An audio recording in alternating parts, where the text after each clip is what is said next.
அனைவருக்கும் வணக்கம். வாழ்க்கையிலோ அல்லது தொழிலேயோ எப்படி நமக்கு தோல்வி கிடைக்குதுன்னு தெரியுமா?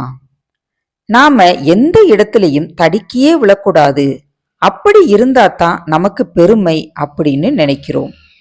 ஆனா அப்படி இல்லவே இல்லை.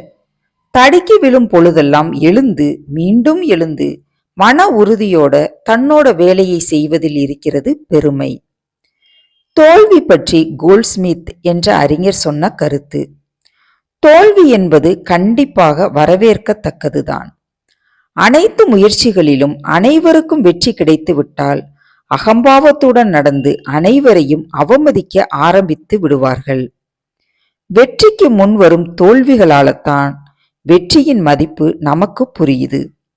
நான் ஏற்கனவே கண்ட தோல்விகள்தான் இப்போது நான் கண்டு வரும் வெற்றிகளுக்கு வழிவகுத்து இருக்கின்றன என்று கூறியுள்ளார்.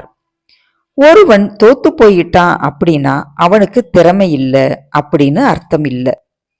தன்னோட வாழ்க்கைய வீணா கழிச்சிட்டான் அப்படின்னும் இல்லை.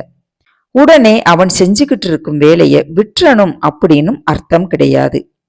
இன்னும் கஷ்டப்பட்டு உழைக்கணும், இன்னும் உற்சாகத்தோடு வேலை செய்யணும், இன்னும் ஏதோ ஒரு தப்பு செஞ்சுக்கிட்டு இருக்கோம், அதை திருத்தணும் அப்படிங்கிறது தான் ஒவ்வொரு தோல்வியும் உணர்த்துது. இதை வச்சு ஒரு சின்ன கதை ஒன்ன பார்க்கலாம். ஒரு இளைஞன், அவனுக்கு இராணுவத்துல சேரணும்னு ஆசை. அதனால ஒரு இராணுவ கல்லூரியில பயிற்சி பெற சேர்றான். அங்க பயிற்சி சொல்லி தருவதற்கு ஒரு உயர் அதிகாரி இருக்காரு. அவரு போர் முறைகளை பற்றி பாடம் எடுக்கிறாரு. இதனால் நடந்த போர்களை பற்றியும் அந்தந்த போர்களில் வெற்றி பெற்றது எப்படி என்பதை பற்றியும் தோல்வி அடைந்தது எப்படி என்பதை பற்றியும் தெளிவாக விளக்கி பாடம் எடுத்தாரு. இந்த இளைஞன் கவனமா கேட்டு எல்லாத்தையுமே தெரிஞ்சுக்கிட்டான். பிறகு அந்த உயர் அதிகாரி தோல்வி கண்ட நாடுகள் கடைபிடித்த தவறான போர் முறைகள்ல இருந்து நிறைய படிப்பினைகளை சொல்லி கொடுத்து அதே தவறுகளை செய்யாமல் இருக்கும்படி எச்சரிக்கையோட இருக்கணும் அப்படின்னு சொல்லி தந்தாரு. இது போலத்தான் நம்மளோட வாழ்க்கையில வரும் தோல்விகளும்.